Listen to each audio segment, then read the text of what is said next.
hate the texture of your hair? Who taught you to hate the color of your skin to such extent that you bleach to get like the white man? Who taught you to hate the shape of your nose and the shape of your lips? Who taught you to hate yourself from the top of your head to the soles of your feet? Who taught you to hate your own kind? Who taught you to hate the race that you belong to? Don't let anybody make you think that God chose America as his divine messianic force to be a sort of policeman of the whole world. God has a way of standing before the nations with judgment, and it seems that I can hear God saying to America, you are too arrogant. If you don't change your ways, I will rise up and break the backbone of your power, and I'll place it in the hands of a nation that doesn't even know my name. Be still and know that I'm God. Welcome again to Street Talk. My name is Ahmad Shakaraki, and on Street Talk we deal with political, social, and economics here in Michigan, the U.S., and abroad. Now, joining me tonight, Charles Thomas, Padgett Maynard. we're going to cover some different things, but we got Malcolm X Day coming up. Yeah, June 8th. June 8th. Right. Now, what are we trying to do with this show?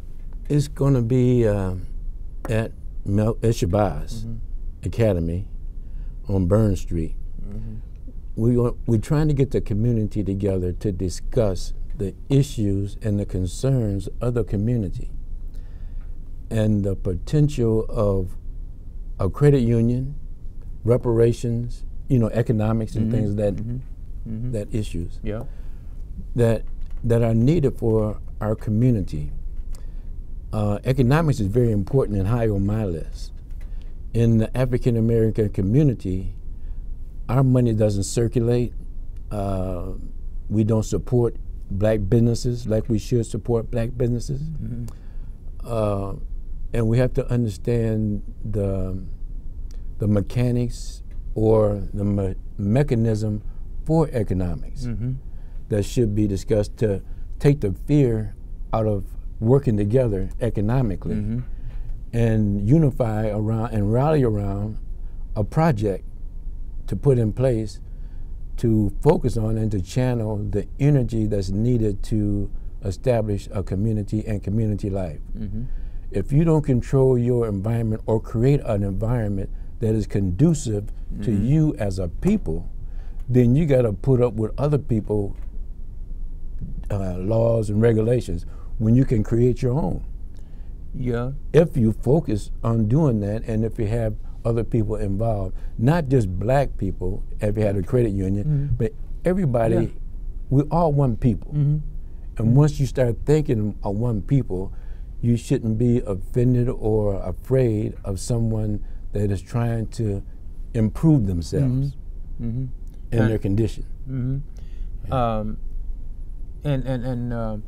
So this is going to be one of the things that we're trying to do in this Saturday meeting. Again, it's Malcolm X Day, but if we back up and look at that, what Malcolm X was trying to do in his life. In his lifetime, yeah. And he died trying to do that. Yeah. Malcolm X, once he figured out who he was in life, he was a very committed and honest man. Yeah. You can't find where he lied to somebody. No. He got assassinated because he was telling the truth. Yeah. From his perspective and what he's seen at his level of consciousness. So, and he was from Lansing. Oh, yeah. And his childhood was here. Yeah. So his niece is coming. Yeah. And the thing about it is that probably 10% of the people in Lansing know that Malcolm X was raised right here in Lansing. Yeah. You know, Yeah. because you can ask somebody or talk to somebody. Oh, I didn't know that. It's like, Yeah. why you been? Why didn't you know that? Yeah. Yeah. I mean, and the thing about it is that we got all these schools and everything around here, but and I, a couple of years ago, I wanted to start asking these schools, trying to find out why don't we get Malcolm X classes? You know, what they talk about Thomas Jefferson and all these other people. Right. Why can you find out? Why can't the kids find out something about Malcolm X? Yeah. Yeah. There's enough literature out there for a subject on Malcolm X. Yeah, especially in Lansing. Yeah. Since this is his hometown. Yeah. Yeah, and he spent a lot of his childhood here. Yeah. Yeah, and you know, a lot of people don't like, because of what he represented, Malcolm X, they equate him with Islam or being a Muslim or whatever. But what produced Malcolm X was racism. Yeah. And he was standing up against racism to benefit everybody. Yeah. He didn't care what color you was. No. He was standing up for injustice. Yep. That's the main thing. Right. That was his main thing. And you can take religion out of the scenario because he was his own man. Yeah. Yeah. And you know, the thing is that we get too tied up in, you know, he was Muslim. You know, he was in the struggle. he was in the, yeah. And we're still in the struggle. Yeah. You know, all these years. Now he died February '65. From February '65 until right now, you know, we still struggling. Yeah, we still. And if he was alive, he would still be talking the same. Yeah, him and issues. Martin King. Yeah. You know. Yeah. It's just, man. It's really sad, but what we are trying to do is we're trying to broaden it and bring understanding. Yeah. Because both of them, Martin Luther King started talking about economics. Malcolm talking about doing for self. Yeah. All your great leaders, Marcus Garvey was talking about doing. E.B. Du Bois, Booker, all of our leaders was talking about stand-up black men. Yeah. But we still want to use slavery and religion to hide behind. Yeah. Instead of manning up. Yeah. And taking care of your, and putting food on your own table through what you produce. Yeah. You know, create a garden, a community garden. You know, create jobs to put your people to work. And to get less men in the prison in the pipeline. Yeah. And the thing about it, these 500 years, we haven't gotten far. I just put it like that. You know, because when you leave out of your house, everything that if you go shopping, no black stores in Lansing. You know, I maybe one or two. I don't know. What is it, Patrick? One or two in Lansing? I really don't know. I don't go around too much. So he don't know. Is it any black stores in Lansing? No. But what I'm saying is, when you leave home, every stop you make is not black people who running this. You know. You know. So. But we're knocking the doors down and spending our money in there. Yeah. And then they'll watch you like a hawk. Oh yeah. Even buying wigs, all these black women wearing wigs. They go to the Asians to get the wig. Yeah. You know. Yeah. But it's just, Shanoris was here when she had her business. They ran her out of business because they were complaining about her prices. Yeah. And then they run to Myers. Yeah. And they buy up in Sally's. Yeah. You know, but they wouldn't go to Shanoris. Yeah.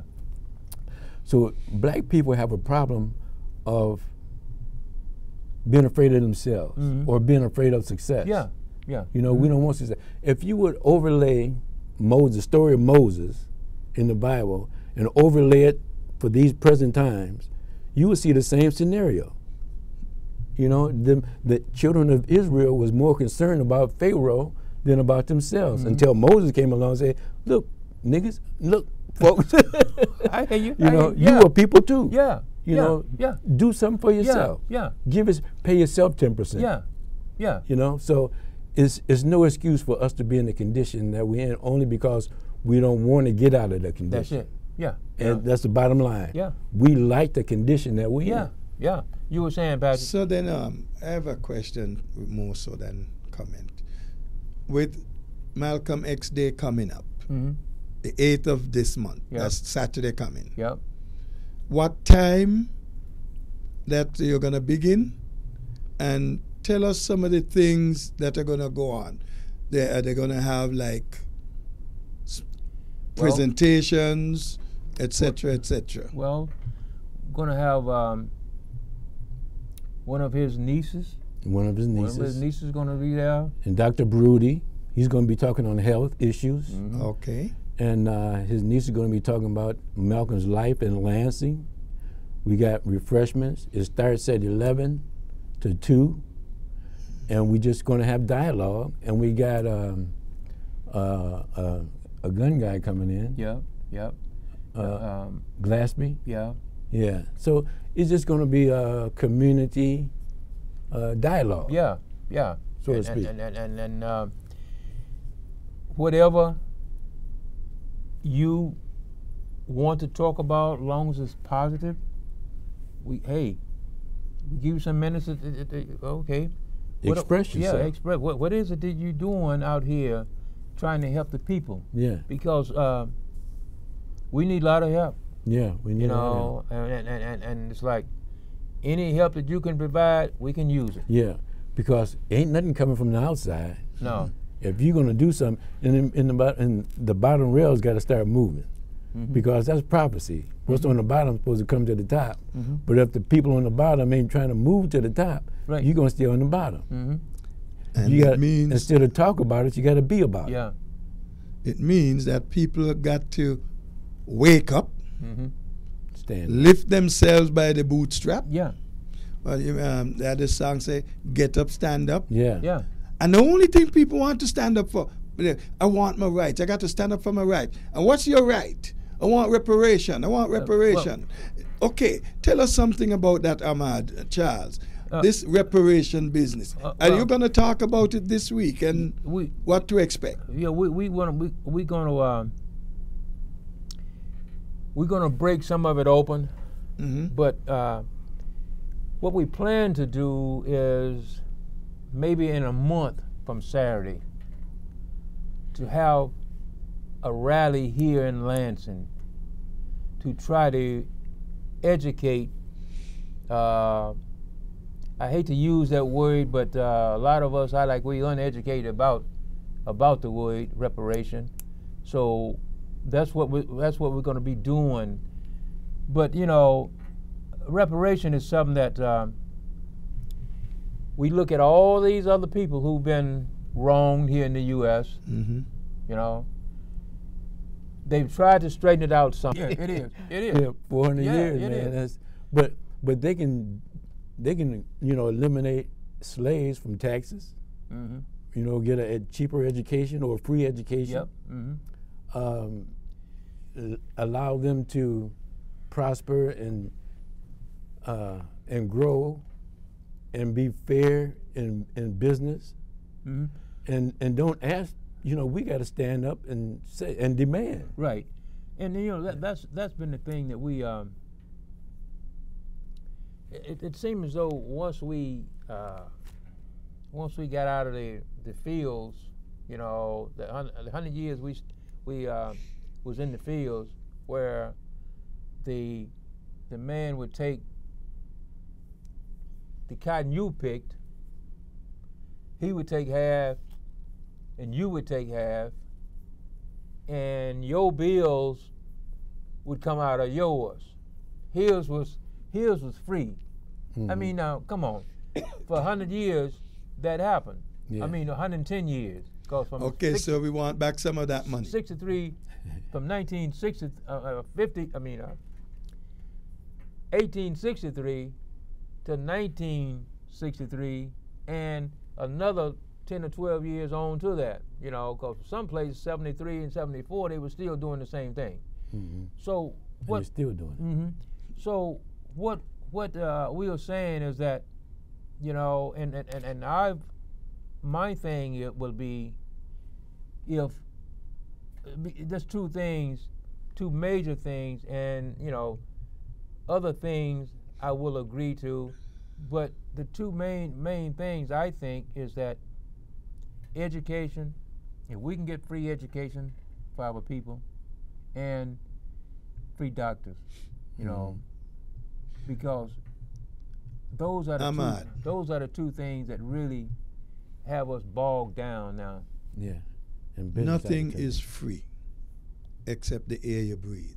Okay. And death. So why should you expect them to give us free medical and free education? That I don't, because they haven't yet, and they're not going to. You have to demand it. You have to demand it and pursue it like they pursued it when they came over here and stole everything. Like they came over here and stole the land. They wiped the Indians out. You know, they didn't ask the Indians. You know, every treaty that they made with the Indians, they broke, right? So, I mean, to a people like that, and I'm not putting white people down, but you can't blame a snake for being a snake.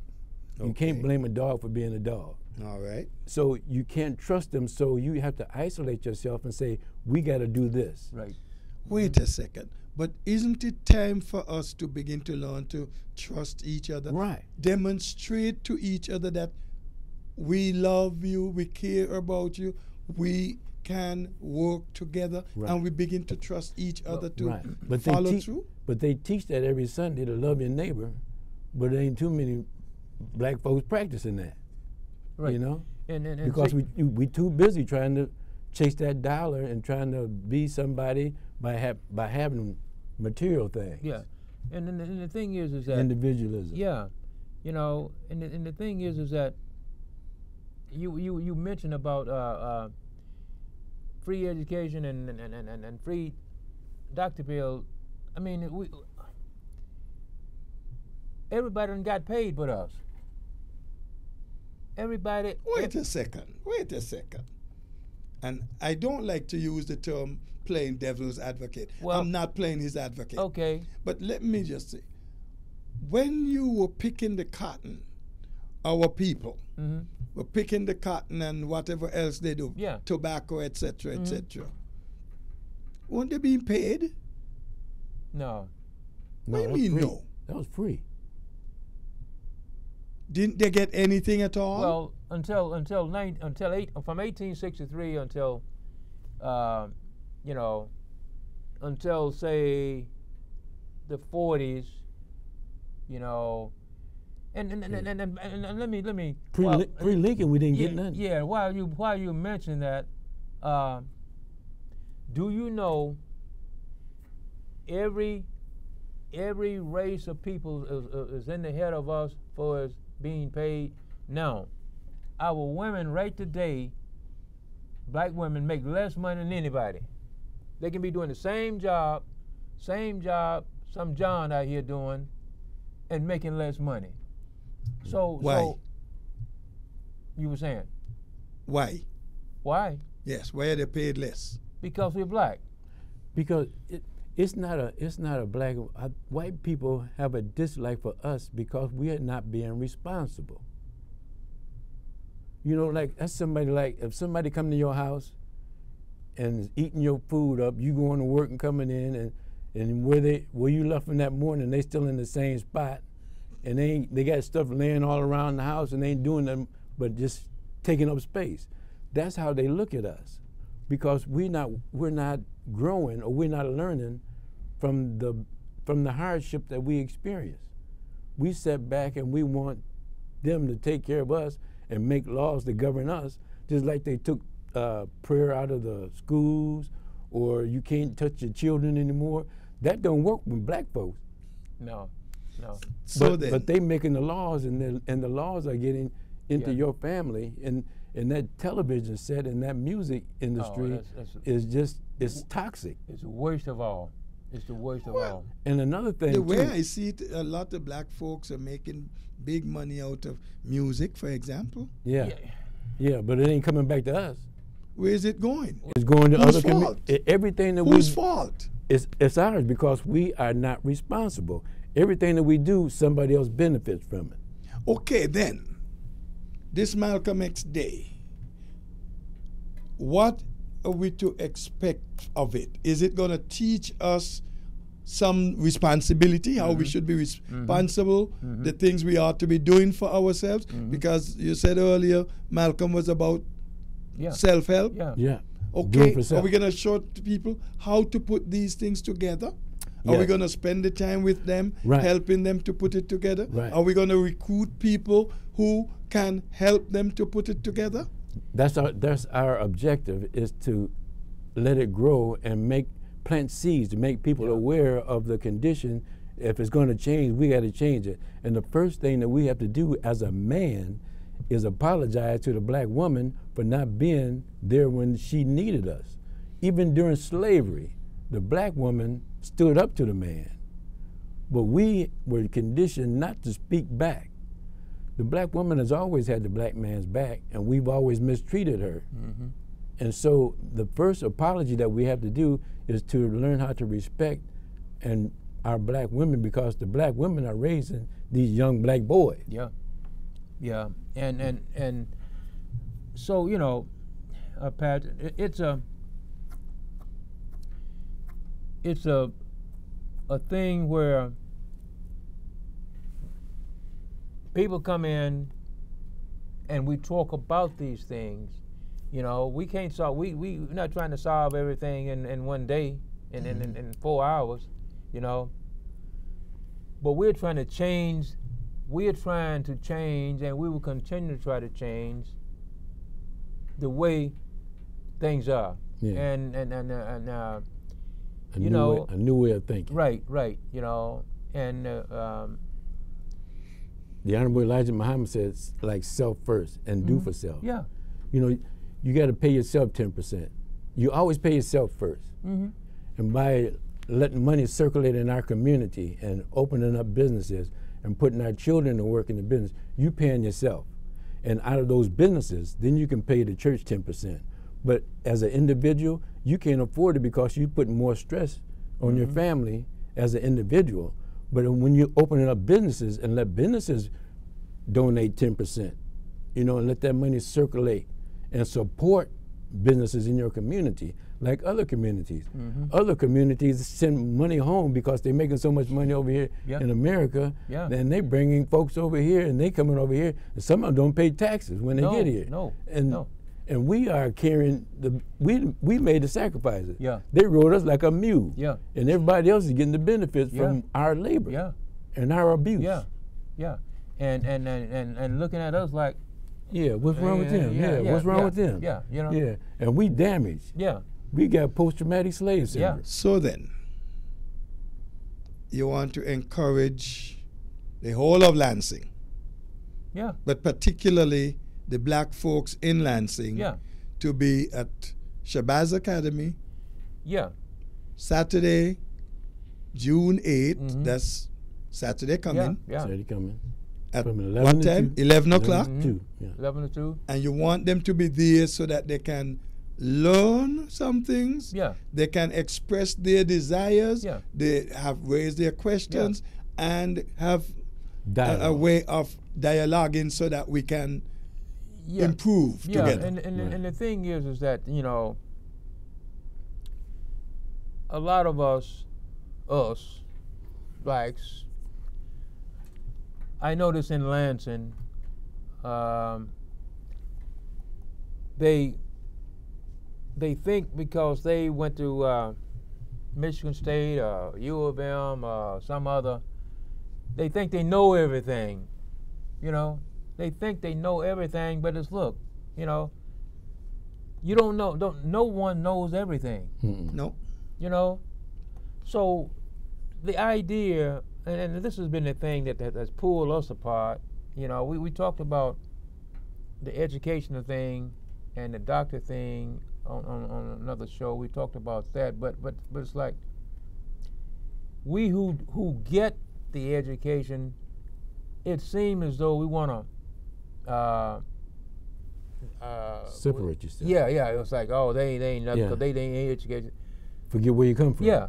Yeah, and it would seem to me, if you got all this education, it seemed like you would try to educate some of these people who don't have the education. That's what it looked like to me. You know, help Pookie. Give him purpose. You know. So then, Ahmad, you're saying we must be willing to share. Yeah. And freely you have received, freely give. Yeah. Mm-hmm. Yeah. Just practice the biblical principles. Okay. Love thy all neighbor for that. as thy love thyself. Okay. Yeah. The Good Samaritan. Put it to practice. Yeah. Don't talk about it, be about it. Yeah. But it's really I watch some of the different things that goes on in Lansing. It's like these people got their thing. People over there got their thing. Over here got their thing, and it's like, where's our thing? Yeah. You know. I mean, it's I want a thing. Yeah. Well, then, if you want to know what is your thing, and if you want to try to find your thing, come to Shabazz. I would suggest you go to Shabazz on Saturday, June 8th, 11 o'clock, and get to find out what your thing is. Yeah. And pursue it. And to know it's not going to happen overnight. This is a long-range plan that our community has to put in place. Yeah, and the other thing is, we can't forget, where we come from, where we are now, and the sacrifices that have been made. Right. And where we need to be. Do you realize how many of our youngsters look so lost? Yeah, and angry. Do you know why they look lost? And angry. Because they don't know where they're going. No direction. And the reason they don't know where they're going, they don't know where they came from. Right. If you don't know where you came from, you're not going to know where you're going. And you're going to end up anywhere. You're going to run all over the place. You can end up anywhere. And you end up with nothing. Yeah. And if you don't have a plan, somebody got a plan for you. Mm-hmm. Exactly. So then, come on out. Yeah. Come on out. Saturday, June 11th. June 8th at 11. Shabazz Academy at MLK and Burns. Yeah. And we're just hoping people will come out, get an idea about what it is we're trying to do. And get involved. My name is Ahmad Shakaraki, and we catch you right down the next block. Peace. Who taught you to hate the texture of your hair? Who taught you to hate the color of your skin to such extent that you bleach to get like the white man? Who taught you to hate the shape of your nose and the shape of your lips? Who taught you to hate yourself from the top of your head to the soles of your feet? Who taught you to hate your own kind? Who taught you to hate the race that you belong to? Don't let anybody make you think that God chose America as his divine messianic force to be a sort of policeman of the whole world. God has a way of standing before the nations with judgment, and it seems that I can hear God saying to America, you are too arrogant. If you don't change your ways, I will rise up and break the backbone of your power, and I'll place it in the hands of a nation that doesn't even know my name. Be still and know that I'm God.